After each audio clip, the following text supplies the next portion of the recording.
The Flying Locksmith is your trusted partner in all things security, offering commercial security systems, security cameras, audio and video intercom systems, supply, installation, and commercial-grade door hardware. In need of hands-free hardware to reduce the spread of germs? Worry no more, because the Flying Locksmiths are here to save the day. With fast response times and top-notch service, they'll be sure to keep you safe, secure, and protected in no time. Unlocking peace of mind, one lock at a time. Flying Locksmiths is a proud supporter of alcohol and drug abuse recovery at CADIS.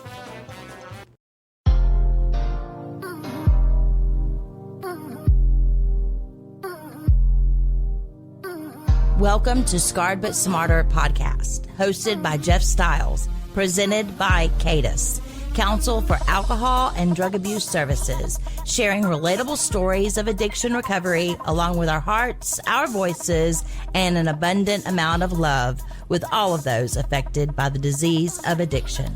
We thank you for allowing us to be a part of your journey. And now, here is your host, Jeff Stiles. Hey, folks, welcome back to the podcast. All about recovery here in the Chattanooga, Tennessee area. Scarred But Smarter, sponsored by CADIS, Council on Alcohol and Drug Abuse Services. My name is Jeff Stiles with a Y. I'm a longtime talk radio host here in town, about 3 decades worth. And as a matter of fact, hey, this is worthy of note. I'm sitting here with Mary Catherine Gentry, the lady who inspired this entire concept, has been the brains behind it. The muscle behind it, the brawn behind it. She's been the person behind it. And our guest, George Parker. George, good to see you, sir. Great to see you. Yesterday was the 7th anniversary of me getting shot. Oh, was it really? I just tossed that out there. Yeah, happy anniversary. Happy Father's Day. Yeah. Happy Father's Day, Hefe. Yeah, 7 years ago today. That's when my talk radio career kind of came to a screeching halt, at least in the traditional sense. And I moved to another station and then started podcasting and have been doing that ever since. That's me. And George is our guest today, and George and I go pretty good ways back, but he has a story to tell, as most of the people who come on this podcast do. And here's the interesting thing. As long as I've known him, I've never seen this man drink. And apparently you were a wrecking crew, too. I mean, I've heard stories. Well, when I was drinking and partying, it got pretty ugly, but most of that was in Memphis, actually. And then I got sober, but when I had the relapse, that's when the fun really wreckage completely left the room. Exactly, yes, as it will do. It got ugly fast. Now, did I mention I got shot? Yeah, that kind of was part and parcel of all that. Certainly didn't help. What now, George? Your name, your family name, is intrinsically tied to the recovery movement. Let's start there. George's father, Pete, was an alcoholic and wanted to do whatever he could to help people around here and started the Pete Parker Foundation many, many years ago, and you kept that going forever. Well, actually, we started it after Dad had died. Did you? Oh, I'm sorry. I apologize. No, I got that story wrong. It's all good. It's been a few minutes since we've spoken. Yeah. All right, well give me that story. Let's start there. Well, they had, years ago, they wanted to do something to honor my dad. And so we, as a family, decided that we could do something that would honor Dad and also benefit CADIS, which my father didn't have anything really to do with other than he was in recovery and sent a lot of people to treatment, helped them get here, there, or wherever. That's the main story I heard, is that he was a tremendous 12-stepper, that 12th step. Yes, and helped a lot of people. And in fact, Roy Exum wrote a story when he died. He died March 9th, 1990, which was a Friday. And on that Sunday, the sports section headline was Pete Parker, this town's greatest drunk. Wow. And that sounds like a Roy Exum column. And it was, we were so proud of it. I mean, we really were. Should have been. Exactly. It was, I still have it on a plaque that my mother gave me. Laminated. Yeah, exactly. And but anyway, so when he died, we decided that we would do something to help honor Dad and benefit CADIS, and that became the Crystal Classic in memory of Pete Parker. Yeah. And it was a golf tournament, and we had it for, I think, 15 years, and it was a huge success. Would have Jason D. Williams come in town, who played. Madman. Yeah. The first year we had Jason D. and Larry Gatlin and the Gatlin brothers with the symphony at the Tivoli. So if you played in the golf tournament, you got to go to the concert with Larry and the symphony, and then the next night was dinner and Jason D. Williams. So it was a huge kind of deal, and it raised a substantial amount of money. And there's now a Pete Parker Scholarship Fund because of that here at Cadiz, and we're, as a family, very, very proud. So many different ways to go from here. I'll say for those who do not live in the Chattanooga area, those of a certain age, Roy Exum, legendary newspaper man here, when the Times was still the morning paper and the Free Press was the afternoon paper. Oh, for those days when we still had two viable, good newspapers in town. And he was a local columnist, had a lot of sway, and he had a way with words. He had a real knack for it. So I'd love to read that sometime. Never met your dad. And again, I was living at the time frame you're talking about. I was living up in Knoxville, so I'd been in Chattanooga for a while and left, and then came back in '92. And you guys were already established. The Crystal Classic was established. Yeah. And so was your dad drinking while you were young? Because this is where we'll find common ground here. Yeah. I was in a meeting not too long ago, and somebody was talking about how much they loved their dad. As we record this, Father's Day was just yesterday. And he said, I love my dad very, very much, but as a kid, he really embarrassed me. I had not thought about that in a long time. I don't know that I've ever really given it a lot of thought, even when I was in rehab, but I had that as well. I loved my dad dearly. I cried twice yesterday just thinking about him and missing him. But there were some times when we were living in Ohio, when I was 12, 13 years old, I would just be so embarrassed when he would show up. He's just wanting to have fun with the boys, and my friends loved him. Right. He was a party animal. He was Mr. Personality. But I was like, going, God, when you're 12, your parents embarrass you anyway. Throw about 14 beers on top of that, and it gets pretty ugly. Sounds like you and I had the same father. I have a feeling there's probably a lot of similarities. Yeah. And I loved him too. I adored him. I worshiped him. And he didn't get sober till about 1973, which was when I was 13.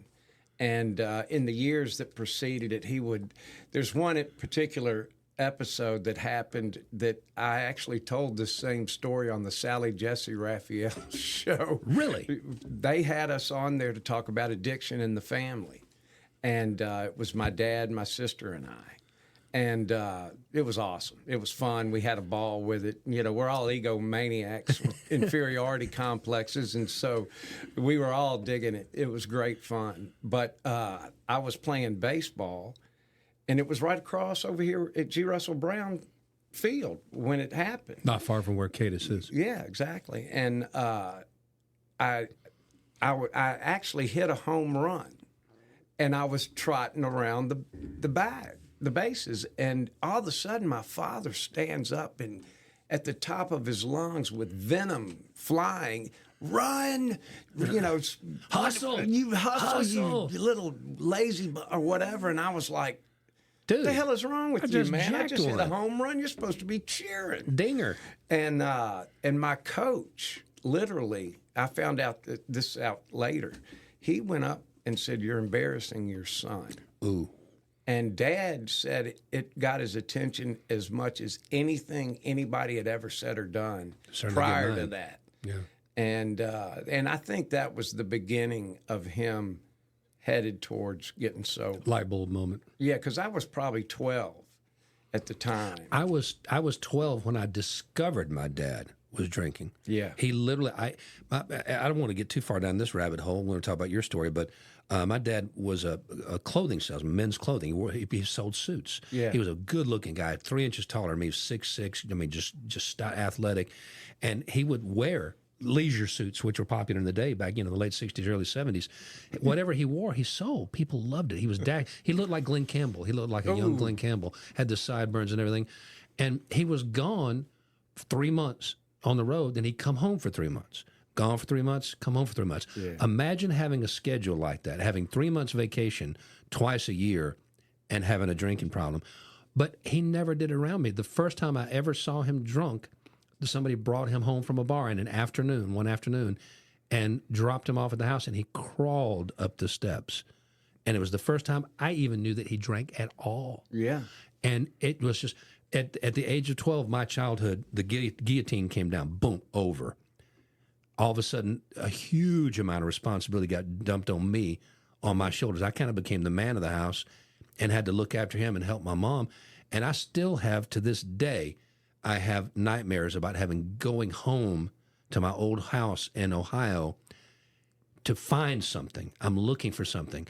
And I figured it out just because I do a little side, gig of dream analysis. If you ever want to analyze, I'm pretty good at it.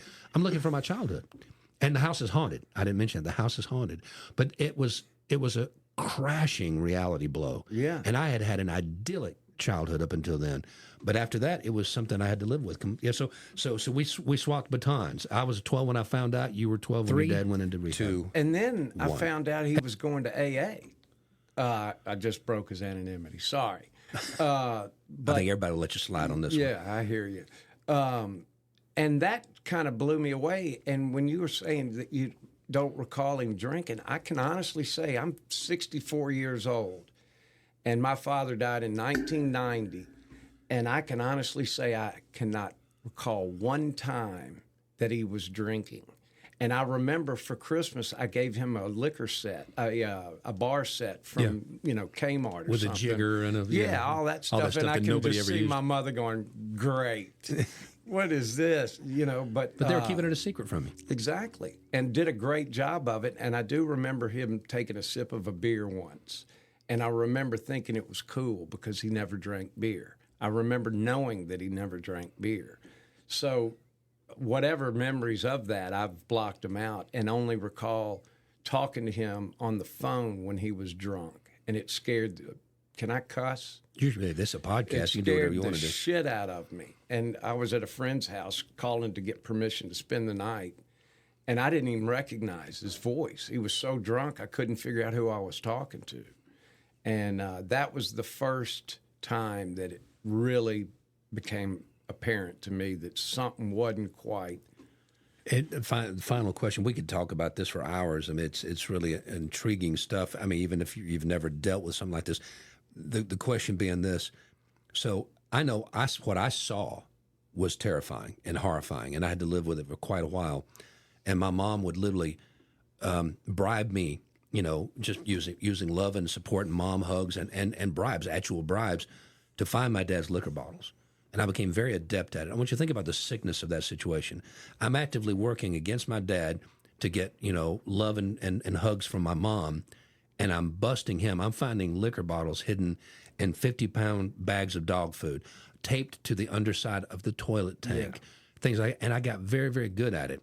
You would think, here's where the question comes, you would think that would be such a nightmarish scenario, I would never have touched it. But I went down the exact same road. Yeah. And I found myself hiding bottles of vodka, just like my dad did.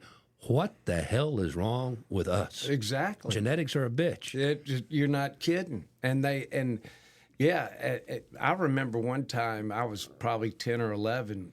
We were living in North Chattanooga. We had moved here from Memphis. My mother was from Memphis, my dad here, so back and forth. But Dad said, go light the grill. So I went down and lit the grill. And I was screwing around playing, and all of a sudden the grill exploded. Dad had left a vodka bottle under the coals, hiding it, and forgot.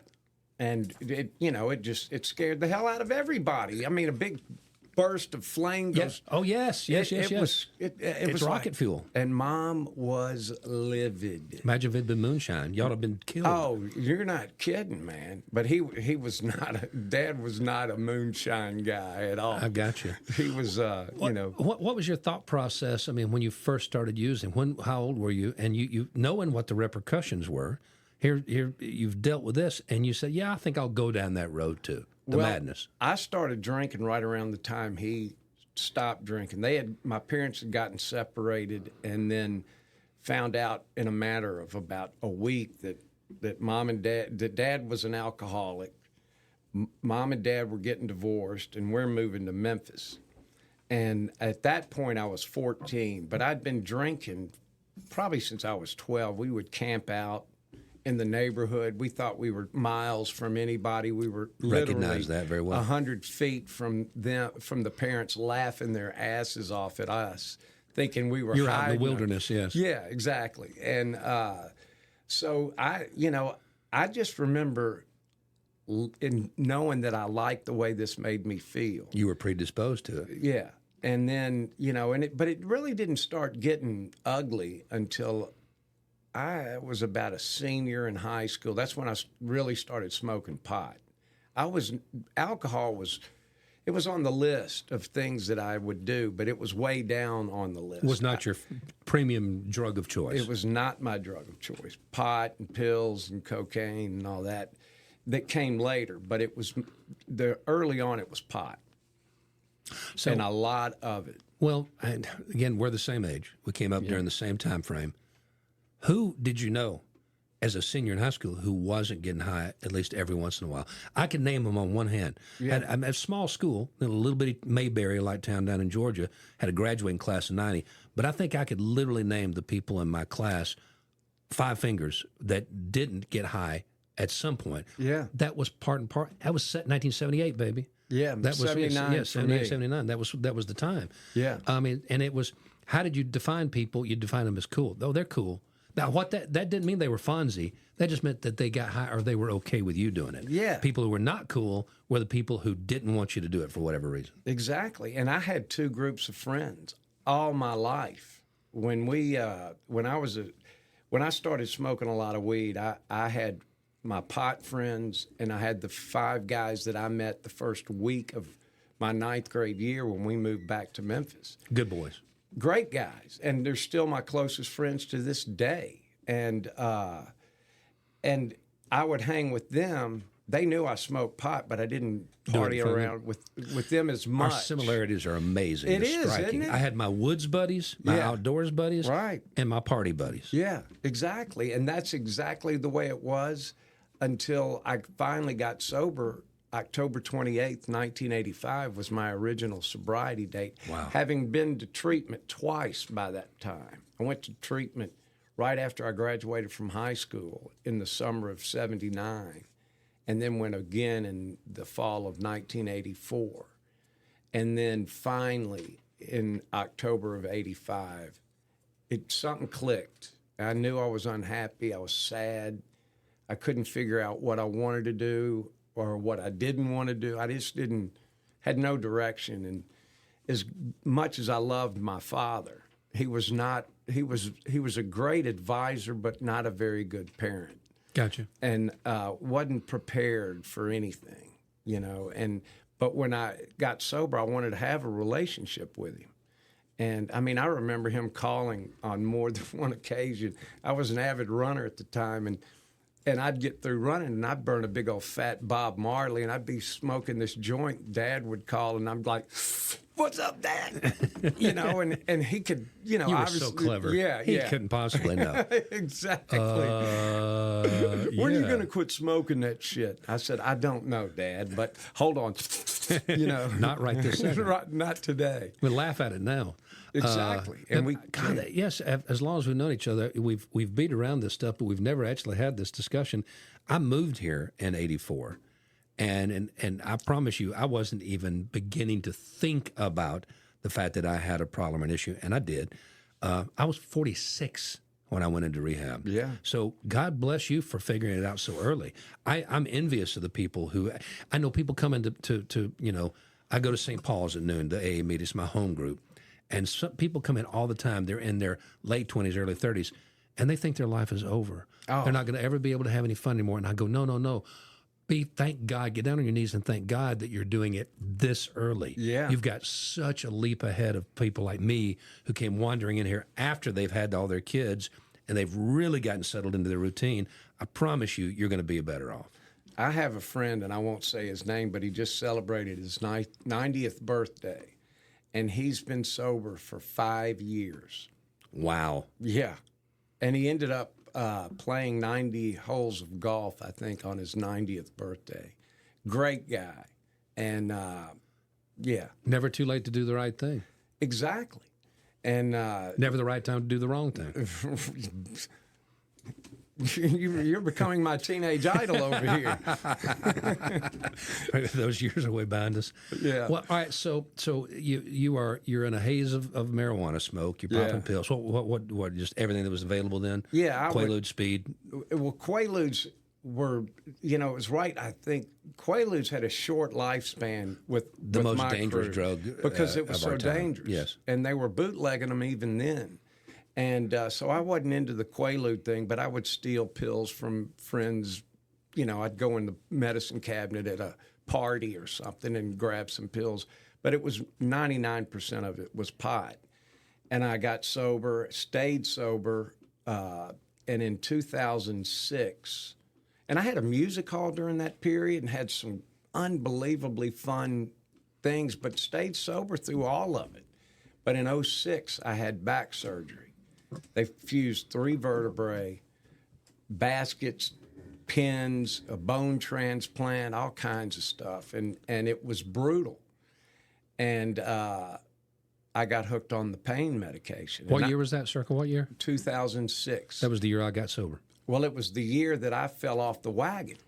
Wow. Yeah, and so for the next 3 Isn't years, this? Are you keeping the Mary Catherine? Are you keeping a timeline here of how pretty often we amazing, cross, isn't it? going in opposite directions? I'm pretty familiar with it. yeah, Mary Catherine saved my life in many ways. I promise you, by reaching out to people that I was afraid to, or embarrassed to, couldn't, but she just said, "The guy's in trouble. He needs your help." And my friend stepped up and said, "If you'll go to treatment, there's a bed with your name on it." That was in 2009, after 3 years of Struggle. Oh, I lied, cheated, stole, betrayed, deceived every person I saw. And if I wasn't asking them for money, I was setting them up to ask for money later. And I mean, we're not talking hundreds, we're talking thousands and thousands and thousands of dollars. So you're saying you had a slight little vein of opportunistic, manipulative, you know. It's, you know, even now, I still get that hot flash of embarrassment when I think about some of the shit that I did. Mary Catherine will nod on this one because I know her story a little bit, and I know she wants to say something too. We're going to stop for some sponsor announcements in a second. But that's the thing about addiction. When you are hardcore addicted, and I'm going to say opiates probably chief among them, Yeah. you can be so miserable. This is the power. This is the power of the opiate. You can hold your last leg. You would literally, whatever, fill in the blanks on the things you would do to not feel this way. One pill, it all goes away. Exactly. All of the misery goes away, and it's like, oh my God, sweet Jesus, that's the merciful. Oh, thank you so much. Exactly. And so quitting is so difficult because they're so easy to get and they work. Yes. That's the problem. The reason that people get wired on them is because they work so well. They do. Take away your pain, and then when the pain's gone, they give you the buzz. And then when you get hooked, taking one, it's like, everything is okay. That's a hard thing to beat. Oh man, and I loved, and still do love. You know, I assume. And you would. Yeah, the way they made me feel. There was no anxiety, no fear, no concern about anything or anyone. It was just bliss. And I could sit on a couch for days in that bliss. You being a music guy, you would recognize the name David Crosby very well, of course. Oh, yeah. And David Crosby's quote was, the first time you do heroin, it's the most incredible high, and we're talking about the same, scheduled category of drugs here. And then you spend the rest of your life chasing that first high. Never get it again. Never. It's like snorting cocaine. That first line, and you're chasing it for the rest of the week, if that's the kind of cocaine junk you were. I actually, when I was living in Memphis at one point, I was 21 maybe, and there was a comedy club there that I was involved with. And we also did music, and David Crosby played when he was doing his solo thing, and he was just out of prison and still using. I picked him up at the airport. He gets in the back seat and immediately started freebasing in the back seat of my Toyota Corolla. I could not believe it, and I was like, I didn't know what to say or do, so I didn't say or do anything. I just drove. It was pretty bizarre. You know really why I did was. that? Because he was an addict. Yeah. You people out there who have a doctor's prescription, be afraid, be very afraid. Now, we're going to be back with George in just a second. We're going to take a quick break here and thank our wonderful sponsors for making this podcast possible. SEMPA Community Care understands the challenges of not having insurance, not being able to pay for care, and not having transportation to get to a medical facility. At SEMPA, patients can access primary care, as well as a full range of integrated health services, including behavioral care, infectious disease care, preventive care, dental care, and pharmacy services, regardless of one's ability to pay. SEMPA is conveniently located on East 3rd Street in Chattanooga and offers services in many locations throughout the community through their mobile clinic. Improving health, inspiring change. Let's dream big and take steps towards creating a community where everyone feels valued, supported, and empowered to reach their full potential. Support those on the path to recovery by donating to Cadis today. Scarred but Smarter, the podcast sponsored by Cadis here, and we appreciate all the sponsors. Appreciate you guys listening and spreading the word. A week doesn't go by when somebody doesn't come up and say, hey, listen to the podcast. And I do a few of them. You got to determine which one. And when it's this one, I always feel a sense of pride. And I'll say this, Mary Catherine, who asked me to do this, I was hesitant. You know, it seemed like I was busy.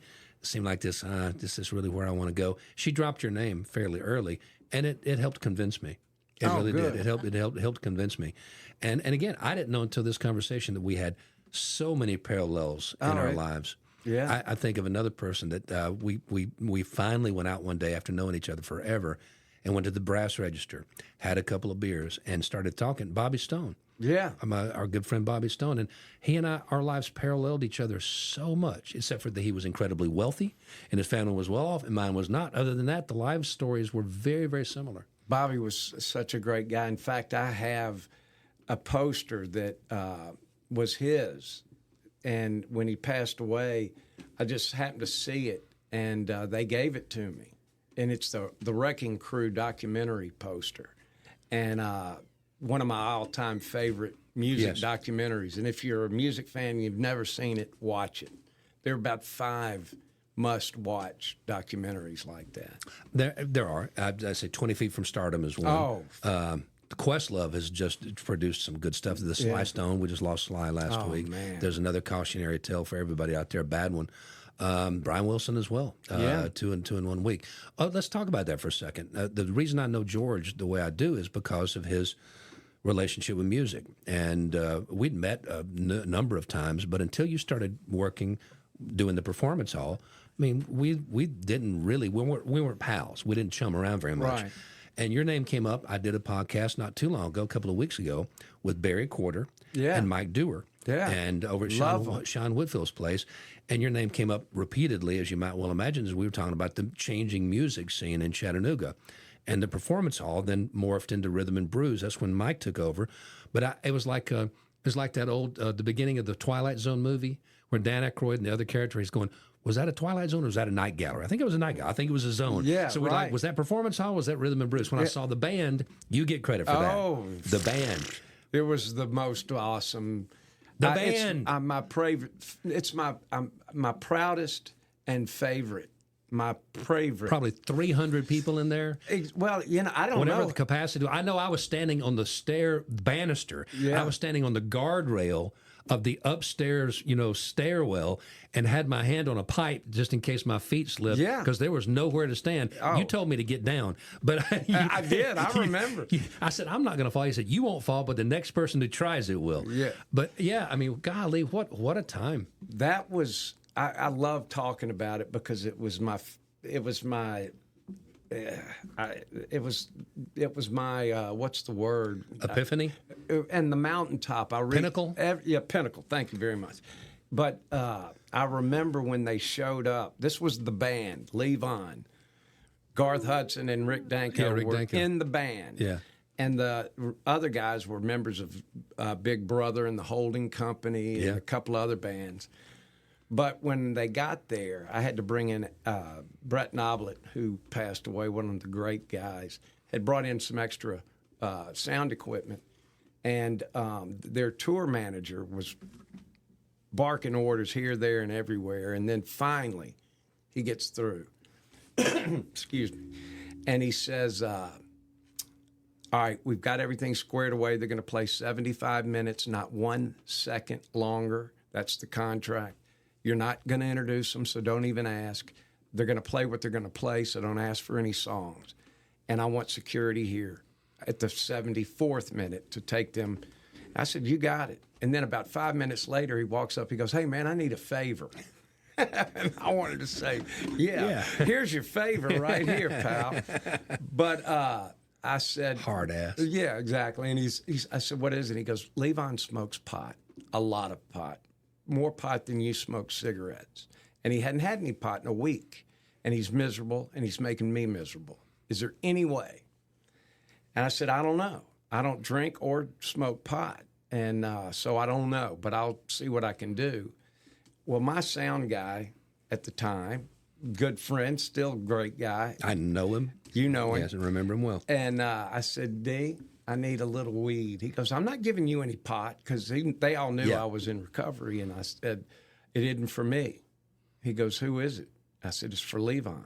He goes, oh, sure. And he reaches in his pocket and hands me a 1/4 ounce. And I went, baby, I want a Georgie deal on this. So there are some positives to a misspent youth, is what you're saying here. Your connections with the lower world, the underworld. This was one of those times. And so I walked down and I said, I can get him a 1/4 ounce. He goes, he almost did what my friend in the car did, or offered to do for a pill of, a little bit later. Anyway, I said, but I want to give it to him.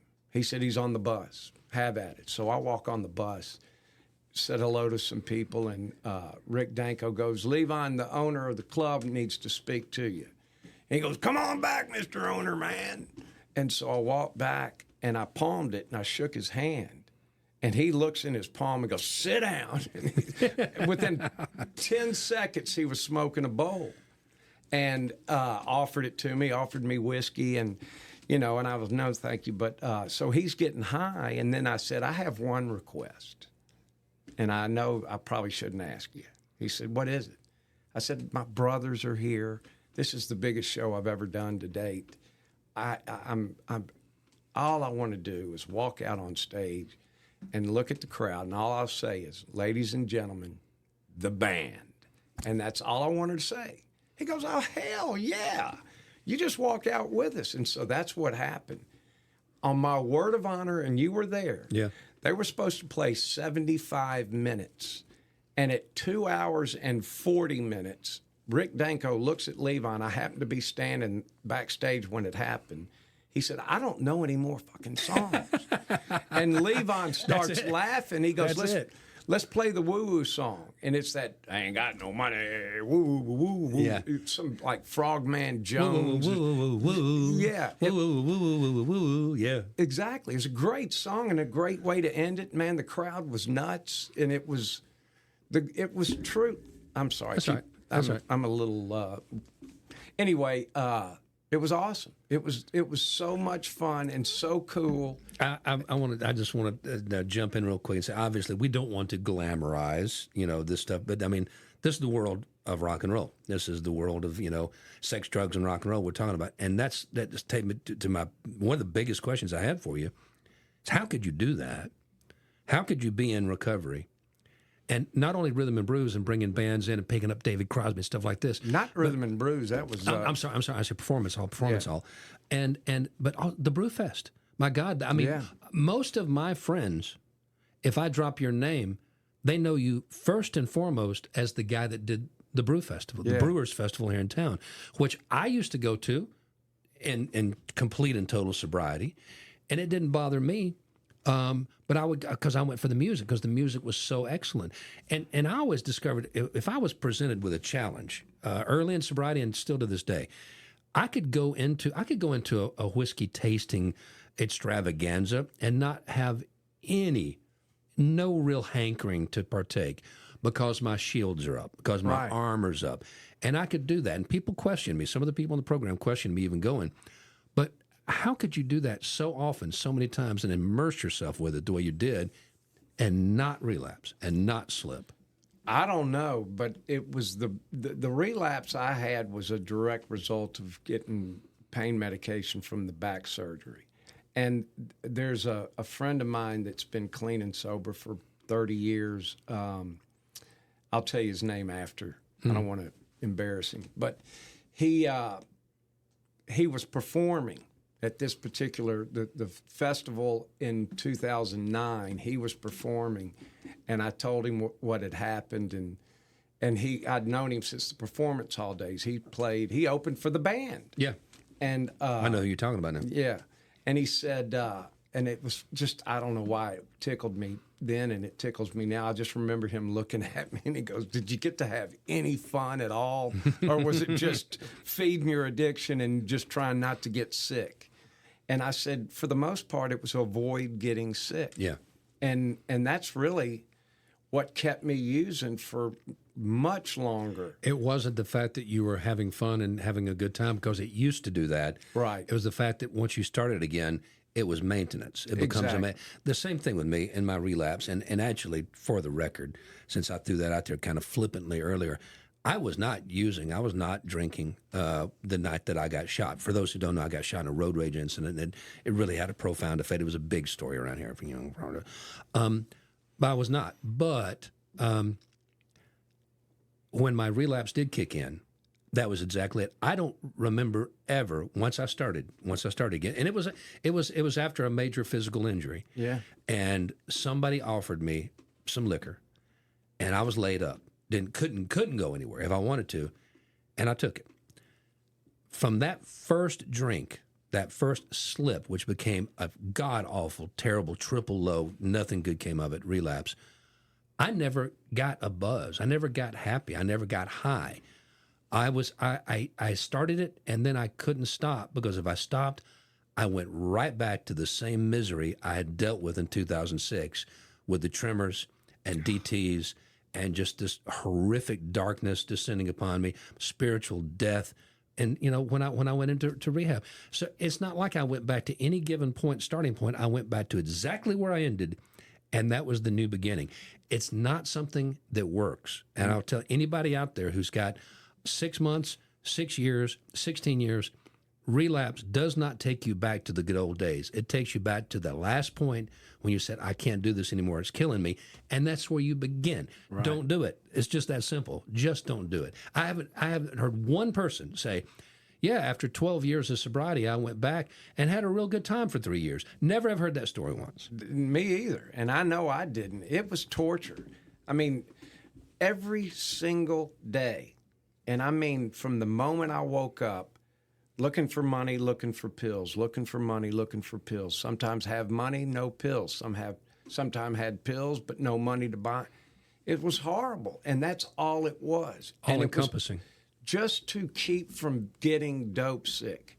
And that movie, by the way, and the movie Painkiller, both of them are worth watching if you want to learn about how this shit affects people. And with the opiates, let's just be totally frank about it. They knew what they were doing. Oh, They knew how addictive it was. They knew how dangerous it was. There was an acceptable loss of however many 200,000 lives a year. They said, "Well, we can live with that." The Sacklers and some of the other folks that were behind this thing, they knew exactly what they were doing. They knew exactly how much would get you hooked. And let's face it, I mean, when you're talking about, OxyContin, it was a drug that was invented for stage 4 terminal cancer patients. Right. It had to have something strong to get, through this. I mean, completely chronic, all-encompassing pain. And then, well, that's a pretty small customer base. Your customer base is this thin, and you keep losing it because people keep dying because they have terminal cancer. Well, we can't make any money like this. Let's sell it to people who have sore backs. Yeah. Now you've got an entire nation. Right. I was at an event about a month ago, and there were some doctors asking me about a mutual friend who knew I had my issues, and this doctor asked me about it. And I said, there were probably 10 people standing around. I said, "Let me tell you something. If Mother Teresa on Monday was given a prescription for pain medication, 3 pills a day, 1 every 8 hours, and she took them Monday, Tuesday, Wednesday, Thursday, and Friday, Yep. and then stopped, on Saturday, she's sick. Yeah. Dope 1 week. sick. 1 week. And this and all these other doctors were going, that's absolutely an exaggeration. And I said, bullshit. No, and it's this not. one doctor kind of got mad and said, he's absolutely right, and you guys know he's right. I'll tell you a story. I'm going to name a name too, and I don't think he would mind. And Dan Brown, our old general manager at the radio station, one of the best men I ever knew. And Dan had a stroke many years ago, and he is not really with us anymore, sadly. And feel for his wife Susie and the whole family. Guys, such a wonderful, wonderful family. But Dan told me he had some surgery done, and I think it was like some minor surgery on his knee or his arm, something like that. 1 week. Yeah. 1 week. He said after taking, and he was not a user. He was not a big drinker. I don't know if he ever got high. He certainly didn't around me. He didn't fire me when I did. He didn't fire me many times when he should have, when I had contraband inside the station or inside the station vehicle. Hell, one time I was using the station vehicle. Remember that old PT Cruiser we had? Yes. The PT 102, as we called it? Yeah. I had the keys to it because my car was in the shop, and I thought I had the only keys. I'm on the air doing my show. And somebody, the engineer, they had to take the vehicle because it was all wrapped up with our logo out to a remote we were having. I didn't know they had a key. I thought I had the key in my pocket. So they go out there, get in the car, the engineer and his assistant, and they look over here and there's a toboggan laying in the passenger seat. Well, you move that. Well, there's a pistol and a joint laying there. Nice. And so I get called into Dan's office, and he's on the phone. He's going, yeah. Yeah. And while he's on the phone, he reaches into the drawer and he pulls out a pistol and a joint. And he's just looking at me. He goes, don't go anywhere. And I'm like, oh, hell, how did I not get fired? He goes, what's up with this? I said, well, Danny, I piss people off, man. I've got death threats. People are after me. He goes, what about the joint? I said, well, I'm stressed because people are after me. Your ass. Yeah, exactly. But he did 1 week, and he came back in after a weekend. He said, that was the most miserable I've ever been. He said, I couldn't believe it. He said, I just started crying. I was emotional. I was a wreck. Jeff, what the hell is that stuff? I said, it's stuff you cannot toy with. Exactly. And it's, and I got so lucky in that when I finally, thank God for Mary Catherine, she just, she could tell how unhappy I was. And that's what I would get. It would be just a sadness. It was, I don't know if you would call it depression or I don't know what. Deep melancholia. Very. And no bright sunshine. Right. Ain't no sunshine. And it just, now I lost my train of thought. I forgot what I was going to say. We got to take one more break. I was just saying, I have a friend in NAA that used the term one time, and I know it's not uncommon, but I don't think I'd ever heard it until a couple of years ago. And there's a woman I know who's got some sobriety, and she has never relapsed. She says, I just don't want to suffer the spiritual death. The spiritual death, the separation from the light, from God, from the power, from the goodness, the happiness. You're completely separated. You've built a wall. It's your wall. You built it, and now you're trapped. You're trapped by it. And that's the way I believe it works for a lot of people. Well, you had mentioned that term. Dropped it because, I loved it. Well, and I'm going to steal it from you. Yeah, feel free. But that's what it is. It's spiritual death, and it is horrible. When you hear somebody doing, it might be a Cadis, it might be somebody else, when they say, when you can no longer take joy in the things that used to bring you joy, you can quit questioning. You've got a problem. Yeah. We'll take a quick break here. Robert Roberts General Contractor, your reliable partner for all your commercial construction and renovation needs, is capable of handling any project, regardless of size or complexity. Their commitment to quality standards, on-time delivery, and cost-effectiveness is unmatched. They work closely with their clients to ensure that your vision is fully realized, collaborating with talented architects, engineers, and subcontractors to bring your vision to life. All right, back, Scarred But Smarter. My guest, George Parker, talked about his father, the foundation, Pete Parker Foundation, that works hand in glove with Cadis and the things that they have done. Talked a little bit about George. And again, we could do this for hours and hours. We just talk really about could. good old days. And never repeat ourselves. And the thing is, I've said this before on this podcast. I'll say it again. I am not that guy that can say my worst day sober was better than my best day using. That's just, for somebody I know that's true. For a lot of people that's true. For me, that's BS. I had a ball. I cannot deny the reality of the fact I didn't just experiment with drugs. I perfected the use of drugs. Yeah. And it worked for me for a long time. The secret is, though, I dodged so many bullets, like the one I just mentioned, should have been fired multiple times, was not, should have been arrested. People, because of some of the things that have happened in my life, I've been very high profile, and I've had some high profile run-ins with the law, one of which I mentioned already a couple of times. The cops let me off so many more times than they dicked with me. Mm-hmm. And when they dick with you, it sticks with you. But there's at least 5 times when they should have busted me and didn't. And not always because I was famous or somebody, just because they were being nice that night. And I was behaving myself, even though I was clearly ripped and should not be behind the wheel. All kinds of things like that. But I mean, we could talk about this forever. And I don't want to glamorize it. I don't want to get into, magical thinking.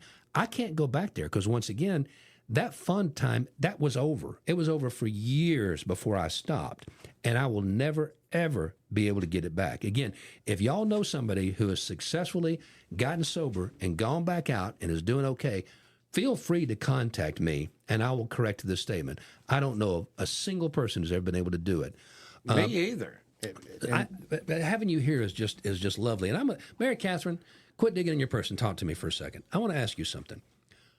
When you were helping George, for those of you who are just tuning in, for whatever reason, you've missed the first part of it, Mary Catherine Gentry, who started this Cadis podcast, and George were friends, and he's given you a lot of credit for helping him get sober. Were you sober then? No. That's an important question. So you were using, but you could see the extreme negative results of what his using were doing, and you were able to help him. Give me a little bit on that. I know you don't like talking, but I'm going to make you. No, of course. So, the irony of the whole thing really is that when George and I first met 100 years ago, we dated. We went out a few times, and he was sober then, and I definitely was not. And, and ultimately that's why things didn't work out romantically between us. Yeah, that's a hard road. And to then hoe. years later, we decided that we were going to be best friends, and we just became great friends. But yeah, I saw George would be my date to a lot of different functions, and I would be his date to a lot of different things. And I went to a family wedding with George.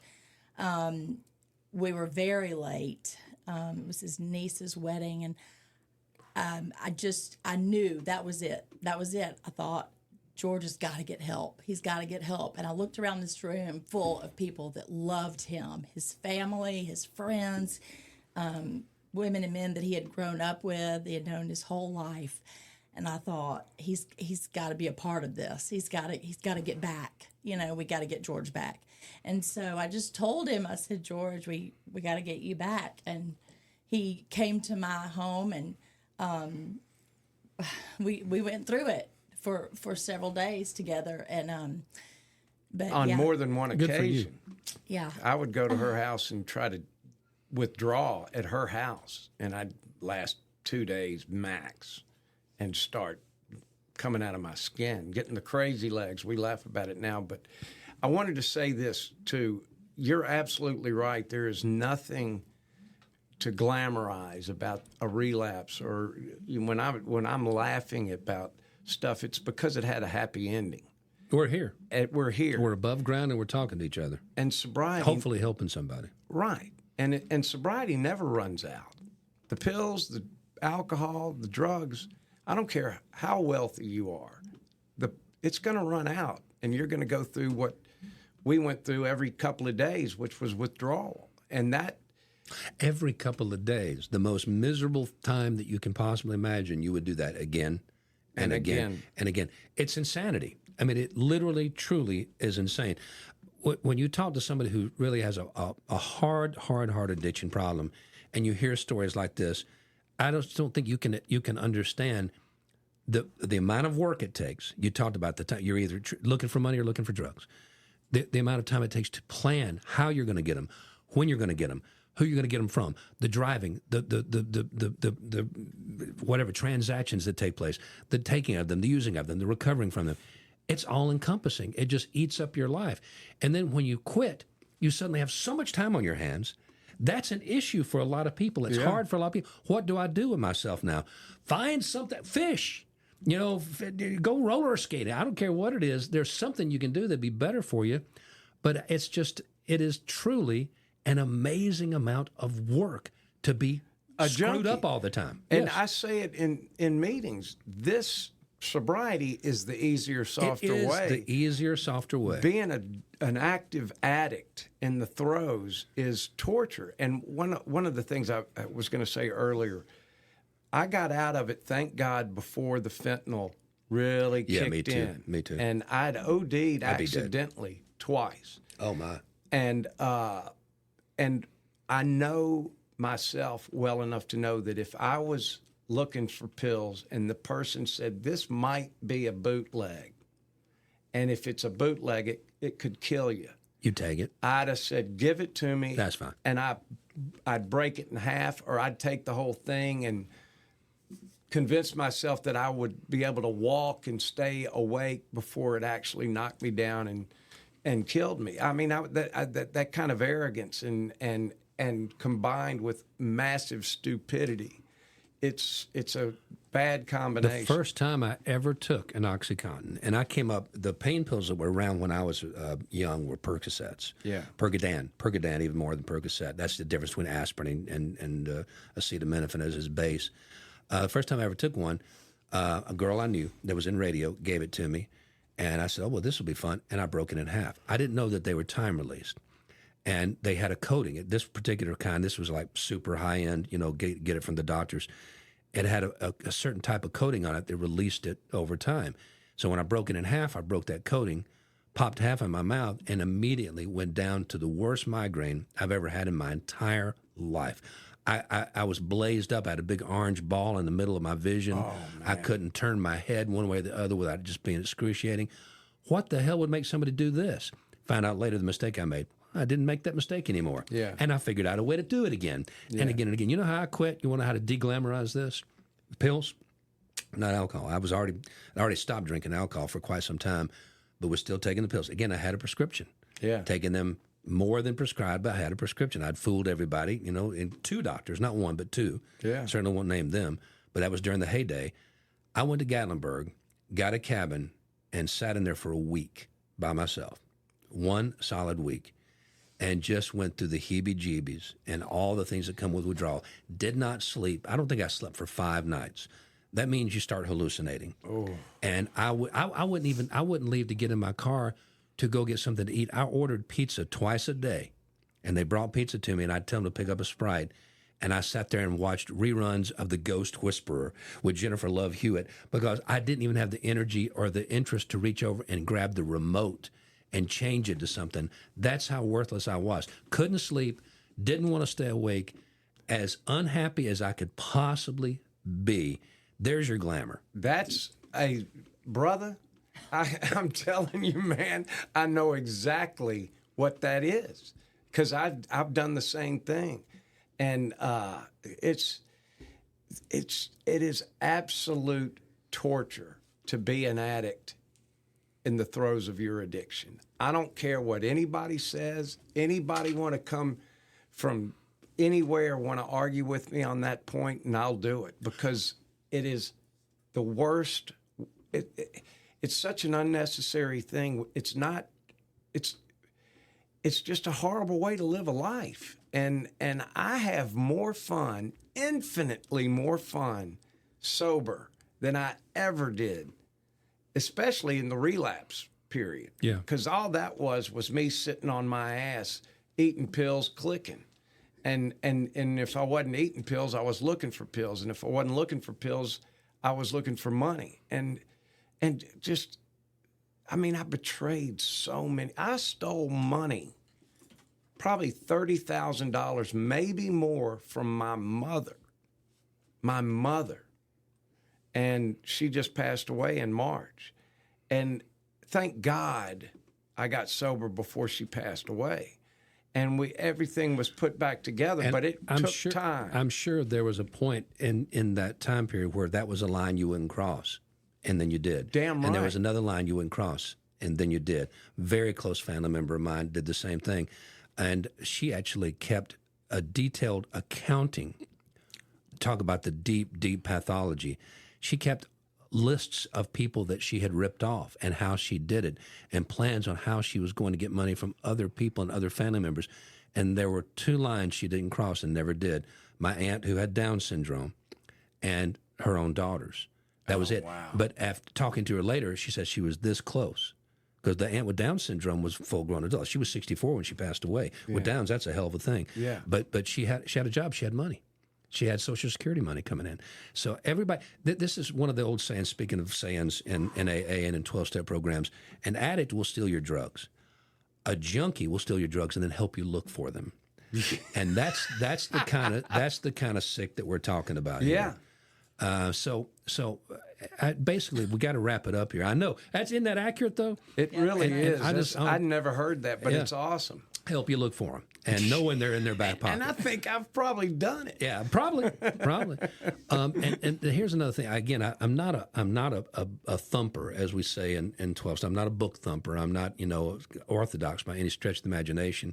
And one of the things, another saying, another bumper sticker is all you have to change is everything. Your people, places, and things. You go to any length to get sober, and that's what some people have to do. I didn't go to any length. I didn't quit my job, didn't get divorced from my wife. And I didn't give up all the people, places, and things.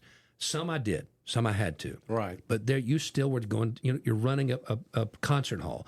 You're putting on the Brew Fest every year. You were able to do that because you were in the right spiritual place. Yeah. And if you're spiritually fit, you can still do anything. You can go anywhere. You can hang out.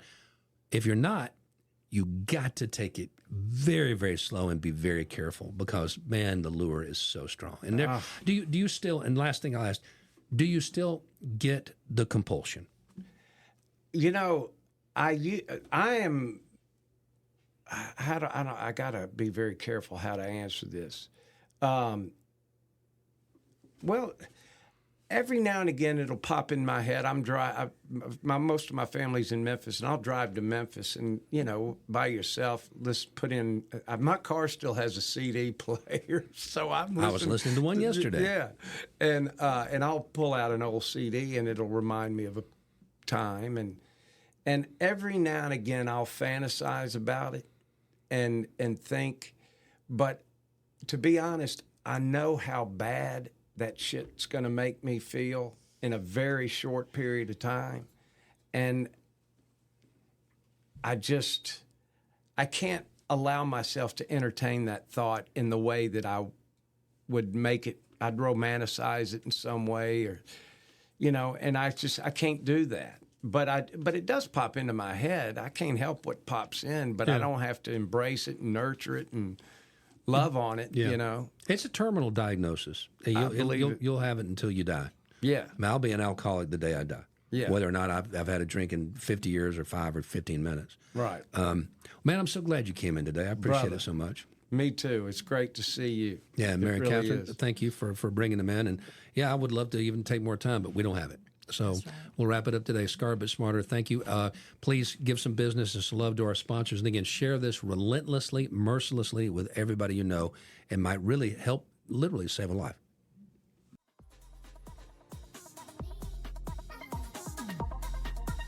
Scarred but Smarter is presented by CADIS, Council for Alcohol and Drug Abuse Services, Chattanooga's only nonprofit addiction recovery center with a full continuum of care, offering the highest quality of treatment to those struggling with substance abuse disorder, regardless of their ability to pay. Go to cadis.org to learn more about our recovery and aftercare programs or to make a donation, because every gift is much needed and greatly appreciated. Thank you for letting us be a part of your journey. Find us online at cadis.org.